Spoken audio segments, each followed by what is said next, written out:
Hi, welcome to Video 101. I'm John Crossman, and in today's segment we're going to talk about another skill that I think natural editors have, and that is being an observer. And when I say an observer, I mean an observer of life.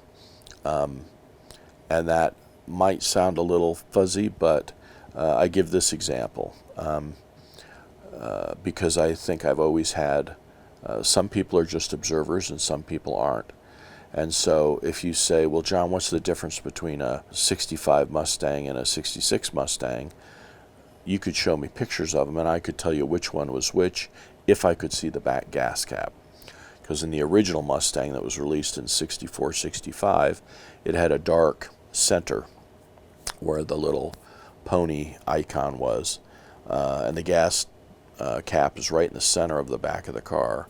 In 66, they made very few observable changes to the outside of the car, except for some reason they changed the gas cap to all solid chrome.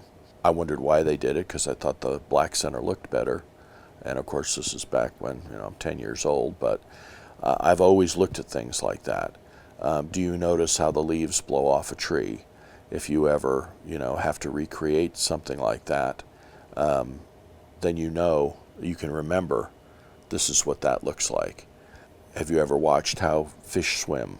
Have you ever watched, how traffic works in an intersection? Are you an observer of life in general? Because I can't tell you how many times those kind of observations have come into work when you're trying to build a story and either I have to create something or I have to put something together. And I know what I'm looking for because I remember what it actually looked like, in the real world. Being an observer can also mean you're interested in a lot of different things. And so, how does hydropower work in a dam? How does a internal combustion engine work?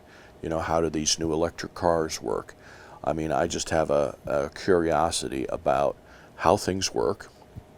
And that's part of other things we'll get into. But I mean, I've always been an observer, and when I watch a situation, it's not that I'm cataloging it so I can be a better editor, but I do remember how it looks like. If I had to build a stadium, if I had to build a house, if I had to build some graphic based on something in real life, there's a decent chance I will remember how it looks and can at least get it pretty close on my first try.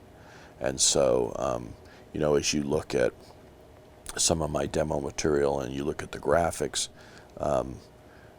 you'll see that, I do have an understanding how you build a house, even though I'm not a house builder. I have an understanding, of how different things work, even though that's not really part of my job. But it is part of having the characteristic of being an observer.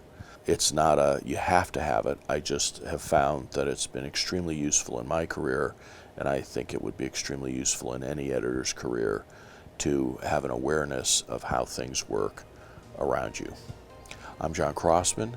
In the next video, we'll talk about the musical skill, because life has a rhythm, and effective editors use that rhythm to edit. I'm John Crossman, and thanks for watching.